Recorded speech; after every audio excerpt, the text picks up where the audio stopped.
Nunca nada ni nadie fue realmente tuyo. Tu padre se fue. Esa relación terminó. Aquella amistad de la infancia se convirtió en silencio. El trabajo con el que soñabas terminó despidiéndote. Y por más que intentes sostener las cosas con las manos, todo se te escapa igual. Y esto es lo más cruel de todo, en el fondo siempre lo supiste. Sabías que nada era para siempre. Pero igual te ilusionaste, igual creíste que esta vez sí iba a durar, y por eso ahora sufres como si el mundo te hubiera traicionado. Pero el mundo no te debe nada. El amor de tu vida no te pertenece. Tus hijos no son de tu propiedad. Ni siquiera tu propio cuerpo es tuyo, va a envejecer, se va a enfermar, y un día te va a abandonar. Y aún así vives como si pudieras detener el tiempo con las manos. Esa es la verdadera tragedia, sufres por cosas que nunca fueron tuyas. Esto no lo digo yo. Lo dice Buda. Lo dice Lao Tse. Lo dice Epicteto. Lo dice la historia entera de la humanidad, tratando de gritarte lo mismo desde hace miles de años. Suelta, porque lo que te destruye no es la pérdida, es el aferrarte. Tu dolor no nace de perder algo. Nace de la ilusión de haber tenido algo que perder. ¿Cuántas personas conoces que quedaron destruidas no por amor, sino por apego? ¿Cuántas se derrumbaron cuando la otra persona se fue, porque habían construido toda su existencia alrededor de la existencia de otro? Eso no es amor. Es una prisión con nombre bonito. Y lo peor es que nos enseñan a vivir exactamente así. Desde niños nos entrenan para desear, para conquistar, para retener. Nadie nos enseña a soltar, a ceder, a aceptar el final. Pero no existe ningún comienzo que no lleve el final adentro desde el primer día. Todo lo que nace, ya está muriendo desde ese mismo instante. No te apegues a nada, y nada podrá destruirte, escribió Lao Tse. Este video no habla de volverte frío ni insensible. Habla de la única libertad real que existe, la de no necesitar aferrarte a nada para sentirte completo. Si alguna vez perdiste algo que te partió por dentro, necesitas escuchar esto hasta el final. Vas a morir. Y todo lo que hoy llamas tuyo va a seguir existiendo sin ti. Tu pareja va a continuar su vida. Tu dinero va a cambiar de dueño. Tu ropa va a terminar en un armario ajeno o en una tienda de segunda mano. Es posible que tus hijos ni siquiera visiten tu tumba con frecuencia. Tu nombre se va a olvidar. Y aún así vives como si fueras el dueño del mundo, como si pudieras garantizar algo. La posesión es una ficción. Un teatro psicológico que funciona solo hasta que la realidad decide intervenir. Siddhartha Gautama, el Buda, enseñó que el sufrimiento humano no nace del dolor en sí, sino del deseo de controlar aquello que, por naturaleza, siempre se escapa. La palabra que usó fue tan, sed, apego, esa compulsión invisible que convierte cada experiencia en algo que necesitamos retener. Sufrimos porque el mundo, sencillamente, no fue hecho para quedarse quieto. Todo lo que nace muere. Todo lo que se une, se separa, enseñó Buda. El ego no acepta eso. Quiere eternidad. Quiere seguridad. Quiere gritar: esto es mío, esto va a durar, esto se va a quedar conmigo para siempre. Pero la realidad no firma contratos emocionales. Solo reconoce la impermanencia. Mira a las parejas que viven como si el otro fuera de su propiedad. Mi mujer. Mi marido. Mira la locura que hay detrás de la frase: si no es mío, que no sea de nadie más. Eso no es amor. Es desesperación disfrazada. Es el miedo a perder algo que, para empezar, nunca fue tuyo. Incluso cuando alguien dice mi hija, hay una costumbre lingüística que delata la obsesión con poseer. Pero los hijos no son nuestros. Son del mundo. Tienen su propia alma y su propio destino, y tarde o temprano se van. Lo mismo pasa con el trabajo, con la salud, con las amistades, incluso con las ideas que hoy crees inquebrantables. Recién empiezas a vivir de verdad cuando aceptas que nada te pertenece. Apégate a nada, y nadie podrá destruirte, escribió Epicteto, una frase que bien podría haber salido de la boca de Buda, pero nació en Grecia, porque cuando una verdad es lo suficientemente profunda, atraviesa cualquier cultura y cualquier época. La neuropsicología confirma esto con datos concretos. El sistema de recompensa de tu cerebro vincula el placer con la repetición. Cuando algo te hace bien, un rostro, un objeto, un recuerdo, tu cerebro lo etiqueta como algo que hay que retener a toda costa. El problema es que la realidad no respeta esa expectativa. Y cuanto más te aferras, más frágil te vuelves, porque tu bienestar termina dependiendo de algo externo e inestable. Lo pierdes, sufres. Cambia, sufres. Se queda, sufres igual, porque ahora vives con miedo de perderlo. Te encadenaste a ti mismo, por elección propia. Un padre que pierde a su hijo en un accidente entra en duelo, por supuesto. Pero lo que realmente lo destruye no es solamente la ausencia, es el apego, la ilusión de que ese hijo era suyo para siempre, que la vida le debía un orden donde él muriera primero. Ese dolor explota porque choca contra una expectativa que nunca se dijo en voz alta: esto no debería haber pasado. Pero sí debería, porque pasa constantemente, en todos lados. La tragedia no está en el final. La tragedia está en haber creído que el final nunca iba a llegar. Buda lo resumió así: el mundo está en llamas, y tú lo abrazas esperando no quemarte. Eso es el apego, abrazar el fuego y creer que te va a dar calor en lugar de consumirte. Creer que la flor va a quedar intacta para siempre, que el instante se va a congelar, que la presencia va a ser eterna. Todo esto es ignorancia disfrazada de romanticismo. Cuando decimos que nada es tuyo, no es para desanimarte. Es para liberarte. Ya no necesitas sufrir tratando de retener lo que, por naturaleza, no se puede retener. No necesitas destruirte con celos, con control, con la ansiedad constante de aferrarte. Solo se puede amar de verdad cuando dejas de intentar poseer. El amor que quiere retener, encierra. El amor que sabe soltar, florece. Hay una práctica milenaria del budismo tibetano que resume mejor que cualquier discurso todo lo que venimos diciendo. Durante días, a veces semanas, un grupo de monjes se sienta a construir, grano por grano, un mandala de arena de una precisión y una belleza asombrosas. Usan tubos finísimos para depositar cada partícula de color en su lugar exacto, siguiendo patrones geométricos que representan el universo entero. El resultado, cuando termina, es una de las obras más delicadas que existen. Y entonces, apenas lo terminan, lo destruyen. Con sus propias manos barren la arena, mezclan todos los colores hasta que no queda ningún patrón reconocible, y llevan esos restos a un río para dejarlos ir con la corriente. No lo hacen por accidente ni por descuido. Lo hacen a propósito, como enseñanza deliberada. El mandala nunca existió para quedarse. Existió para mostrar, con toda la belleza que un ser humano es capaz de crear, que hasta lo más hermoso está destinado a desaparecer, y que aferrarse a su permanencia sería no haber entendido nada del ejercicio. La destrucción no es el fracaso del mandala. Es su propósito final. Esta no es una postura de indiferencia. Es sabiduría honesta. Más honesta que construir un altar emocional para cosas que ya no van a volver. Más honesta que fingir que controlas lo que, por definición, es incontrolable. Piensa en quien lo perdió todo en un desastre natural. Piensa en el padre que perdió a su hijo en un accidente. Piensa en la mujer traicionada después de años de fidelidad. Piensa en el hombre que dedicó toda su vida a una empresa y fue despedido con una carta fría. Ninguno de ellos sufrió solamente por la pérdida en sí. Sufrieron porque creían que aquello iba a durar. Pero nada dura. Nada permanece. Y no es porque la vida sea cruel, es porque la vida, simplemente, no deja de moverse. La naturaleza entera es impermanente.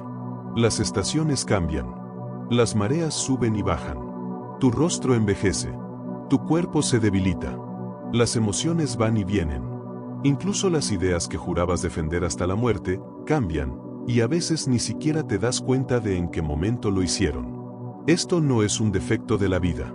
Esto es, literalmente, la vida. La neurociencia moderna llama a esto adaptación hedónica. Todo logro, toda novedad, toda alegría intensa termina normalizándose. El cerebro se adapta y pide más. Nada es fijo, ni la euforia, ni el sufrimiento, ni el apego.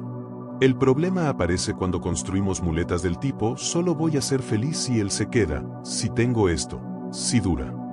Todas esas frases ignoran algo simple: nada se queda, nada dura, nada se mantiene igual.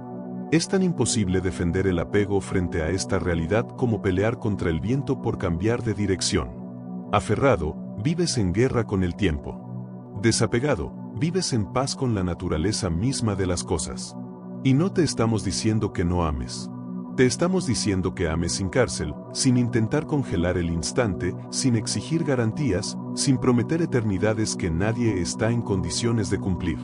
La paz empieza exactamente donde termina el intento de controlarlo todo. No eres quien crees que eres.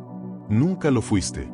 El nombre que te dieron, las ideas que defiendes, los traumas que cargas, los recuerdos que armaron tu historia, nada de eso eres tú.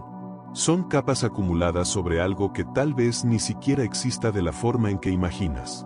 Nagarjuna, uno de los grandes maestros del budismo mahayana, llamó a esto Nyat, el vacío. No el vacío como ausencia o desesperanza, sino el vacío de una esencia fija, de un yo sólido, inmutable y permanente. Nada existe por sí mismo, todo depende de todo, escribió Nagarjuna. Eres como una ola, hermosa, visible, con forma propia, pero hecha enteramente de mar. No tienes una identidad separada, ni una frontera real. Cuando la ola rompe, no muere. Simplemente vuelve a ser lo que nunca dejó de ser. Insistes en decir yo soy así, pero ¿quién es ese yo que queda si le quitas el nombre, el cuerpo, la nacionalidad, las creencias, la voz interna? ¿Qué queda cuando todo eso se silencia? Te aferras a las personas, sí, pero te aferras todavía más a la idea que tienes de ti mismo. Quieres ser reconocido, respetado, quieres sostener una imagen coherente, una reputación, un lugar fijo en el mundo. Pero todo eso es arena. Basta un despido, una traición, un colapso emocional, para que esa identidad se desmorone entera. Tu dolor más grande no aparece cuando el mundo te rechaza. Aparece cuando el mundo contradice la historia que armaste sobre ti mismo, y eso te destruye porque creíste que esa historia era la verdad, y no lo era. No tienes una esencia fija. Tienes una narrativa. Y cuanto más te aferras a esa narrativa, más sufres. Cuando comprendemos que todo es vacío, empieza la libertad, escribió Nagarjuna. La neurociencia actual confirma que el yo es una construcción momentánea, no existe un punto fijo en el cerebro que sea el yo. Lo que existe es una interacción constante entre memoria, emoción y percepción, actualizándose todo el tiempo. La persona que está leyendo esto ahora no es exactamente la misma que hace 5 minutos.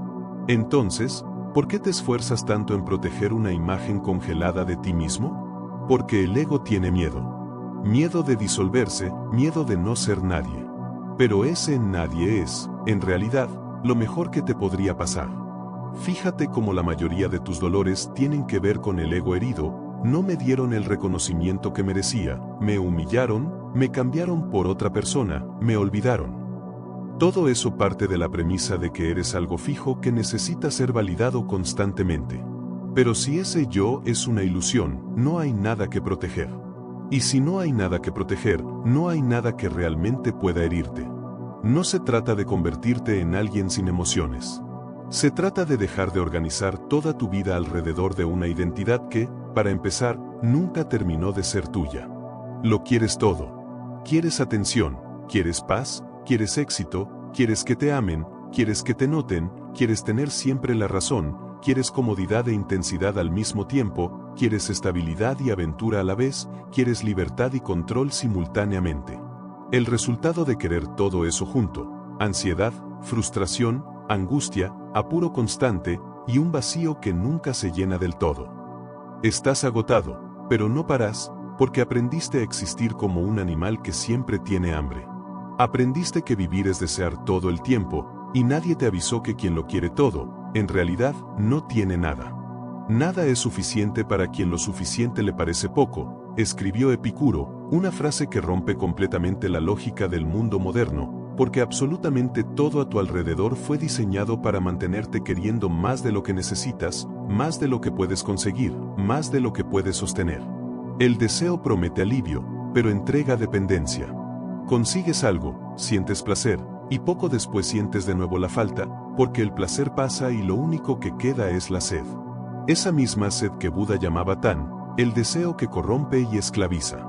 La libertad está en desear menos, no en conquistar más, escribió Epicuro. Naciste insatisfecho, y encima te educaron para seguir siéndolo. Desde niño te preguntan, ¿qué quieres ser? Como si fuera obligatorio desear algo, buscar algo, convertirte en algo más allá de quien ya eres hoy. La cultura entera te programó con metas, promesas y validaciones externas. El resultado, una epidemia de personas angustiadas por no alcanzar cosas que ni siquiera necesitaban en primer lugar. La mayoría no sufre por falta de nada. Sufre por exceso de exigencias, de expectativas, de comparaciones, de estímulos constantes. Y todo eso viene de un solo lugar, el deseo de tener lo que tienen otros, de ser lo que otros aplauden. No es la pobreza lo que nos aflige, sino el deseo desordenado, escribió Séneca. Tienes lo suficiente para vivir bien hoy mismo, pero no lo crees, porque todavía no tienes lo que crees que necesitas. Pero, ¿quién definió esa supuesta necesidad? ¿Tú, o el mundo gritándote todo el tiempo que todavía no eres lo suficientemente bueno? Los estudios muestran que la dopamina, el neurotransmisor asociado al deseo, se activa no cuando consigues lo que quieres, sino cuando estás a punto de conseguirlo. O sea, el deseo no busca darte placer, busca mantenerte corriendo detrás de él para siempre. Es la carrera de una rata en una rueda sin línea de meta. La psicología lo llama ciclo de recompensa variable, el mismo mecanismo que usan los casinos, las redes sociales y las aplicaciones de citas. Quieres, quieres, quieres. Y cuando finalmente lo consigues, el placer dura segundos, y después vuelve el vacío. Y el vacío pide más deseo. El apego al deseo es una forma de esclavitud mental. Epicteto fue literalmente esclavo, y aún así sostenía que la persona verdaderamente libre es aquella que no depende de nada externo para sentirse completa. Si quieres ser invencible, no entres en batallas cuyo resultado no depende de ti, escribió Epicteto. ¿Y qué depende realmente de ti? Tus elecciones, tus actitudes, tu forma de responder a lo que la vida trae. El resto, lo que el otro piensa, siente o hace, es territorio ajeno. Sufres porque quieres controlar lo que está afuera de tu alcance. Quieres gustarle al otro, quieres que tu jefe te reconozca, quieres que la vida obedezca tus planes. Eres más fuerte cuando abandonas ese intento de control y cultivas, en cambio, la presencia. Marco Aurelio escribió, ya sobre el final de su vida, todo lo externo es como humo arrastrado por el viento. La única fortaleza real es la mente en calma. Y esa mente en calma no es un estado de ánimo espontáneo, es una decisión, una renuncia, un acto de coraje diario. No se trata de volverse apático, sino selectivo. Elige tus deseos con sabiduría, porque quien desea lo esencial, vive en paz. Quien lo desea todo, vive en guerra permanente. Toda decepción nace de una promesa que solo existió dentro de tu propia cabeza. Esperabas lealtad. Esperabas gratitud. Esperabas reciprocidad. Esperabas que el mundo, de alguna forma, se comportara exactamente como tú querías. Pero al mundo no le importa lo que tú esperas de él. ¿Crees que te traicionaron? No fue así, fuiste tú quien depositó una expectativa donde solo había libertad ajena. ¿Crees que te trataron injustamente? Tampoco, fuiste tú quien esperaba justicia de un sistema que nunca prometió entregarla. ¿Crees que te abandonaron? No exactamente, solo te olvidaste de que nadie está obligado a elegirte a ti. Suspender el juicio es suspender el sufrimiento, escribió Pirrón de Elis. Pirrón no era un cínico, era radicalmente lúcido.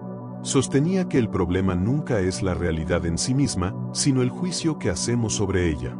Sufres porque crees que las cosas deberían ser distintas. Pero, ¿por qué deberían serlo? ¿Quién te prometió eso alguna vez? La verdad es cruel, pero también liberadora. Nada te está garantizado, nada es seguro, nada te es debido. Cuando esperas algo de alguien, en el fondo le estás diciendo, respóndeme de la manera que yo definí como correcta. Cuando esperas algo del mundo, le estás imponiendo un orden que él nunca aceptó cumplir. Y cuando la vida no respeta esa orden invisible, te derrumbas. Pero la falla nunca fue de la vida, fue de tu propio proyecto de control. Sufres por exigencias invisibles que ni siquiera sabías que tenías. Si quieres evitar el sufrimiento, disminuye las expectativas. Mejor todavía, elimínalas, escribió Marco Aurelio. La psicología del comportamiento llama a esto sesgo de expectativa positiva. La tendencia humana a creer que el futuro se va a alinear con nuestros deseos, incluso sin ninguna evidencia real que lo respalde. Esa ilusión de control genera fragilidad, y cuando la realidad se desvía del guión que armaste en tu cabeza, el colapso emocional se vuelve casi inevitable. El antídoto para esto no es la frialdad, sino la madurez emocional. Los estoicos lo llamaban apatheia, no en el sentido de apatía, sino de liberarse de las reacciones automáticas frente a todo aquello que está fuera de nuestro control. Como escribió Epicteto, no esperes que el mundo te entienda a ti. Entiende tú al mundo. No necesitas que el universo te trate con justicia, que los demás te devuelvan exactamente lo que diste, ni que la vida te responda de la forma en que esperas. Solo necesitas soltar el contrato invisible que firmaste, sin saberlo, con la realidad. Y cuando lo haces, algo cambia por completo. Dejas de juzgar todo como correcto o incorrecto. Dejas de exigir. Empiezas a ver las cosas tal como son, y no como creías que deberían ser. El resultado de todo esto es la paz verdadera, la paz que viene de no depender de nada externo, de no reclamar nada, y de no esperar nada. Dedicaste los últimos minutos a enfrentar verdades que la mayoría de las personas evita durante toda su vida. Verdades incómodas, sí, pero profundamente liberadoras. Si llegaste hasta aquí, es porque algo dentro de ti ya empezó a moverse. Tal vez sentiste una punzada de angustia. Tal vez un silencio interno distinto al de siempre. Tal vez una idea que hoy tuvo más sentido que años enteros de consejos vacíos. Cualquiera sea la sensación, vas por el camino correcto. Este canal existe para abrir grietas en la ilusión, para incomodar la mente cuando hace falta, para sacarte del piloto automático. Y si este mensaje realmente te tocó, si resonó en algún lugar dentro de ti, entonces este intercambio ya valió la pena. Solo por estar aquí, mirando, escuchando, reflexionando, ya estás construyendo algo. Gracias por estar aquí, de verdad. Nos vemos en el próximo.